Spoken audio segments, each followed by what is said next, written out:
Here with Chuck Weber, Heartlanders getting set to go. Start of a back-to-back against the Cincinnati Cyclones. Chuck, Wednesday, a 5-1 loss. What are your takeaways after watching the film? Our best players weren't our best players. It's a 2-1 hockey game going into the third period. We have some special teams opportunities to really flip the script and, to give up a shorthanded goal, then a power play goal, then a 4-on-4 goal.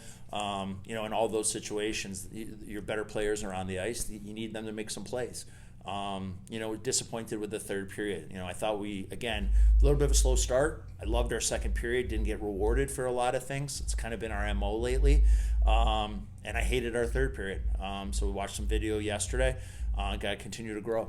Yeah, for the Heartlanders, too, it's a young group, so we know in moments like this, we were just talking with Elliot Denoye being a fourth-year guy, those guys are currency, the veteran leaders at moments like this when you're trying to get the ship righted at home. So how does a guy like Elliot and sort of just even the other guys, even Kelty who's still looking to make it back, just the leadership crew play a big role, especially on game days like this? Well, the biggest thing is for them is walking the talk. That there's a lot of responsibility that comes with being a leader because you have to play the right way.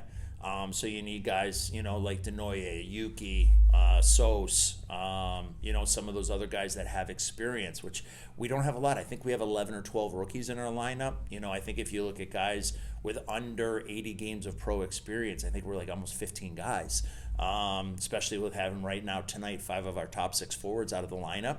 But this is a great opportunity for other guys to show that, hey, I deserve a bigger role, and hopefully they take advantage of it. You and I would need to get everybody's hands maybe on the team to hold them up to count the number of times in ECHL history that you've seen it and that I've seen it where you can play 10-8 or 11-7 or whatever the lineup's like tonight, and you can come out with wins with games like this. So do you have any favorite examples? I know I have a few, and you probably have to think back where you had to go with a strange-looking lineup, and all of a sudden you find some gold there. Yeah, I remember one year in Cincinnati, we went to Wheeling. We actually had to dress two injured players to have the minimum. So I think we had 4 defensemen and 7 healthy forwards.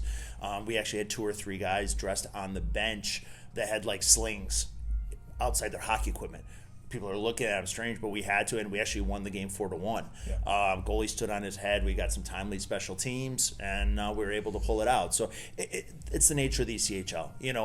Even more so back in the day when we played 10-6. Yeah. So tonight we're gonna go 10-8. We'll have a couple maybe D play forward, and we'll go from there. It's up to the guys to be professionals, be prepared, and give us the best chance to win. Who stood out to you positively? I know we talked about maybe some things that didn't go as well last game, but positively from the last game that you're hoping can continue it again tonight. Well, I think Yuki's work ethic and stuff like that was what was really apparent. I thought, Max Patterson, Mobley, those 2 guys as young, power forwards, have been able to contribute.